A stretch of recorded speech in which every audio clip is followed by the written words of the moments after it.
All right, 3, 2, 1, boom. This is huge. It is Thursday, January 30th. We are here live at Cafe Plaid, and unbeknownst to me, there's going to be a jazz combo setting up and playing here pretty quick, which is amazing. That's part of the buzz and the bubble that you can experience here at Boom U any given night, and this is going to be a lot of fun. This is going to be a great little background for this report. Once again, Energy Boom 101, committed to telling you the story of the unfurling of the confluence of crude oil and cannabis. And we will start by checking out the Wall Street Journal, and then we'll also take a look at the Delhi, Oklahoma. Now, this actually is from yesterday, but you still want to see it because all we're going to do is go through these newspapers and connect any crude oil and cannabis. That's marijuana for you crazy kids at home. Ooh, listen to that trumpet in the background. Pretty amazing. Anyway, check this out. Big oil companies, big projects struggling to justify soaring costs. Well, I'll open it up. You guys can look at it, and I'll give you the nutshell, the overview, which is that the article is basically talks about Chevron, Exxon, and Royal Dutch Shell. You've probably heard of all three. Royal Dutch Shell, of course, is the huge oil and gas company. Just call them energy. Oil and gas company out of, I think they're headquartered in Amsterdam. At least, maybe they are. And if they are, then they should really get into the cannabis business for obvious reasons. ExxonMobil, of course, United States, down in Dallas. And then Chevron out of California. Chevron's quite the up-and-comer, by the way, if anyone's listening, and no one is. But, so here's the article in the Wall Street Journal. The big oil companies struggle to justify soaring project costs. And that, by the way, is an amazing pick. And that is a group of man-made islands in the Caspian Sea. The Caspian Sea is a wicked little area over in Russia that's chock full of oil. And these man-made islands, between Exxon and Shell, they're going to spend $40 billion to pump a bunch of oil out of there.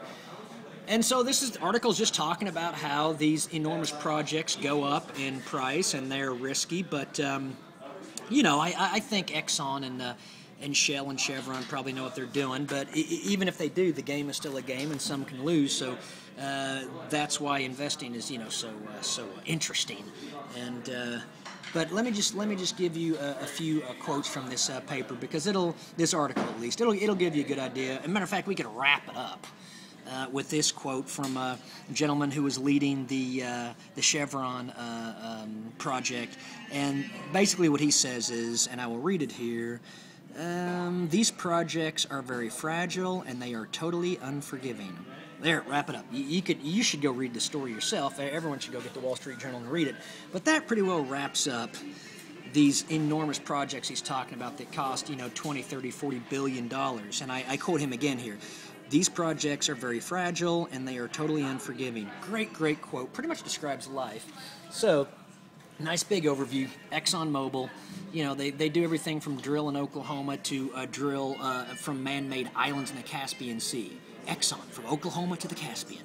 And then, of course, Royal Dutch Shell, big Shell oil. You've probably filled up your car with some Shell gas. They're, by the way, making a big play into the liquefied natural gas sector, the LNG sector, which is huge with the kids today. And once again, we'd like to point out that Royal Dutch Shell's the Anglo-American, not American, but I don't know what the hell they are, but I think they're Dutch. And if they're Dutch, then they're probably in Amsterdam. If they're in Amsterdam, they probably ought to get into the cannabis business. And here's another little interesting story about the big oil. This is an enormous tanker being built in South Korea that is going to be a floating liquefied natural gas platform. And it's specially designed to basically extract the natural gas from the fields that are offshore and then liquefy them in that tanker right there in the hull and then drive it into land and deliver it. And interesting little side note for anyone that's listening, George Kaiser out of Oklahoma actually, I believe, bought into this kind of technology years ago. I remember reading about it anywhere from, 3 to 5 years ago, where George Kaiser, and it was in the Wall Street Journal, bought a floating liquefied natural gas project from Enron, I believe. And if Mr. Kaiser would like to come on the show and talk to us about it, we'd love to have him. I don't know if he'll make it. By the way, we'd love to have Alanis Morissette on the show too as well. But so that's a nice little big overview of what's going on with Exxon and Royal Dutch Shell as far as huge projects are concerned, like $40 billion projects. There's also some wicked jazz warming up in the background, and that's really all there is in yesterday's yesterday's Wall Street Journal. But it's today's Wall Street Journal that has me so excited, and that's, of course, Thursday, January 30th. And once again, all we're going to do is go through here, and if we can find stories about crude oil, any energy story, we'll talk about it. And any cannabis story, which is marijuana, we'll talk about it. And why is that, kids?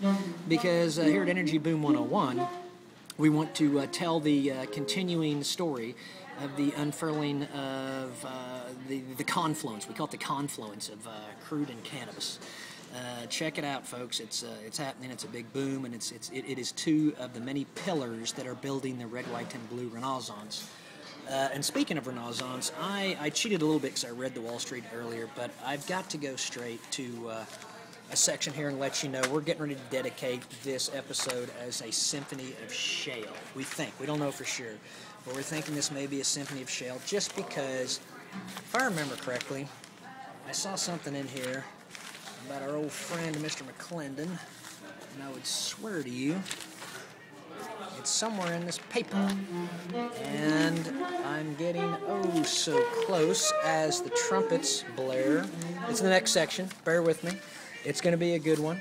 Anytime we come across any articles concerning Mr. McClendon or other Oklahoma oilmen, we call it the Symphony of Shale. And then what we're going to try and do, and it's a good thing we're here at Boom U, we're going to see if we can't get someone to commission a symphony. The OU School of Music could put it together, set up a symphony every time we do a Symphony of Shale. Here it is. Oh shit! Stand back, kids. And I'm going to give you the patented pivot shot here. McClendon's firm buys Hess Shale Fields. All right, this is going to go old school on you because we're literally going to read this whole damn thing. You've only been watching for 7 minutes, so don't panic. You'll be okay. Take your meds and take a deep breath, and then prepare yourself, because I think what I'll do is maybe show you a nice shot of the plaid here as the jazz kids get together. Well, I'll tell you what, we'll get to them in just a second. But for right now, we're going to give you just a nice shot of plaid here. And then on occasion, we'll switch back and say, oh, hey, we're reading the story. Okay, so here we go. I'm going to read this story as we get a nice little shot of plaid here. Wall Street Journal. McClendon's firm buys Hess Shale Fields. Breaking news. Okay, American Energy Partners LP, led by Aubrey McClendon, continues to bulk up in Ohio's Utica Shale. Remember, kids, according to Mr. McClendon, Ohio's the biggest thing to hit it since the plow. Greatest quote I've ever heard in my life, bar none. Nah, there's been some others out there pretty good, but let me continue. Purchasing natural gas fields from Hess Corp. Hess, big outfit, I think, out of California. So this is interesting. He bought a bunch of natural gas. Now remember, natural gas isn't really bullish right now, but I have a funny feeling he'll make plenty of money off it. Well, let's just see what happens.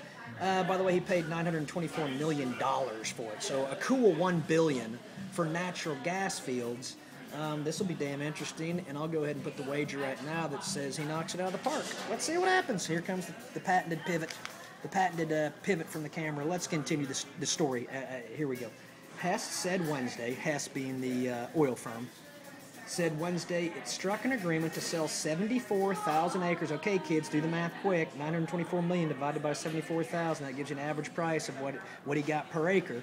And then he can sort of figure out what his production is going to be per acre. Then he can figure out what his revenue is going to be per acre. Then he can figure out what his profit is going to be per acre. So here we go. Hess said Wednesday it struck an agreement to sell 74,000 acres in the Utica to an undisclosed buyer. Well, here's the undisclosed buyer right there. Great mugshot, Dustin Hoffman.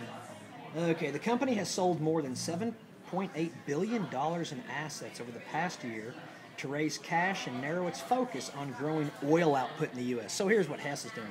Hess is unloading all of their gas, and they're going to go after oil. God bless them, so everyone else is. Hess issued fourth quarter financial results on Wednesday, reporting a profit of $1.93 billion, up from $374 million in the year-ago period. It will use the proceeds from the Utica sale to repurchase stock. Wow, think about that, kids. Hess Energy basically is telling you that they're going to take the $1 billion that McClendon gave them and they're going to repurchase their own stock.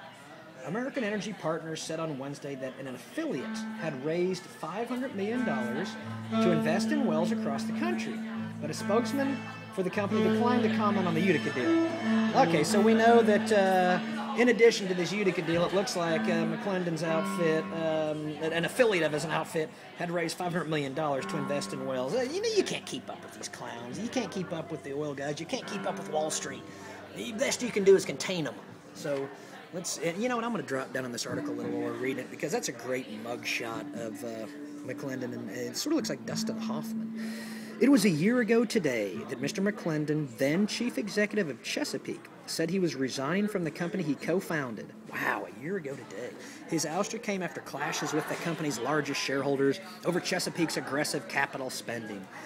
Within months, Mr. McClendon launched closely held American Energy Partners, building it with acquisitions in the gas-rich Utica, including a $284 million acquisition from privately held Enervest Limited and its publicly traded affiliate. Guess what, kids? Enervest drills in Oklahoma.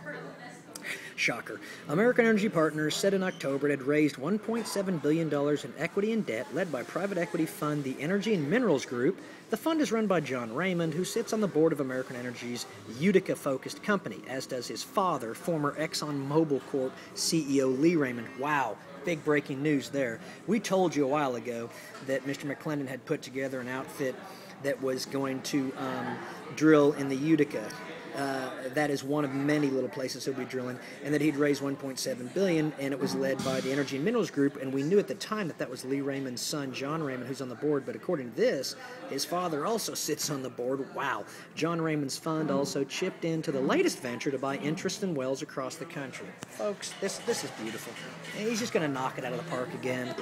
Mr. McClendon is also managing the operations of a new venture called American Energy Capital Partners LP, backed by real estate investors. This one's priceless, folks. I can't keep up with them, but this is basically an old-school real estate family went to McClendon and said, we want to get into the energy business. And he said, okay, I'll put together the fund, and we're going to call it American Energy Capital Partners. Now, that's totally different, kids, than American Energy Partners.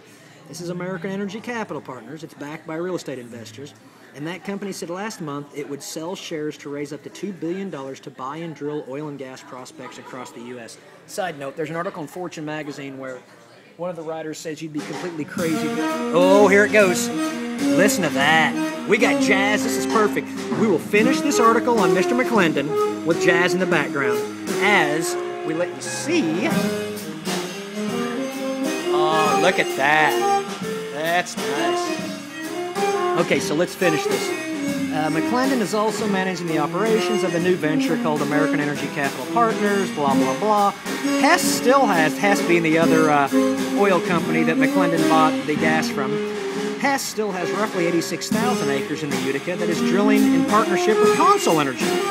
Most of those holdings are in areas where wells yield liquids that can be turned into ethane and propane and are currently more valuable than natural gas. Wow, think about that, kids. McClendon's probably found a natural gas field that is very, very valuable because it contains a lot of ethane and propane. Hess plans to boost Utica spending this year by 71%. So on the one hand, Hess sells off a lot of the natural gas. On the other hand, they say it's time to jump in and boost their spending 71%. By contrast, the acreage Hess sold to American Energy Partners is dry natural gas. Oh shit, forget everything I just said. Forget everything I just said. Here we go. This is a quote from Hess Chief Executive John Hess in the family. By the way, we're at 13 minutes, so we're pushing hard to get this thing in. We concluded the potential returns from such an investment at current and projected natural gas prices no longer justified retaining this acreage. Okay, so this is interesting. The Hess Chief Executive John Hess says they do not want to hold on to the acreage of dry gas, but I bet you money McClendon gets that dry gas acreage and makes a profit on it. Shocker, kids. You may have heard it here first, but probably not. Anyways, here's the final paragraph as we wind down this glorious jazz session, surprise jazz at the Plaid. Hess is in the process of selling other businesses as it tries to slim down and focus on growing oil production by as much as 8% a year through 2017. Okay, we don't care a whole lot about Hess right now, but it's nice to know the background on the story. But this is a lovely little Symphony of Shale article, and we're going to close it out here live from Cafe Plaid with a bunch of crazy jazz going on. 3, 2, 1, boom.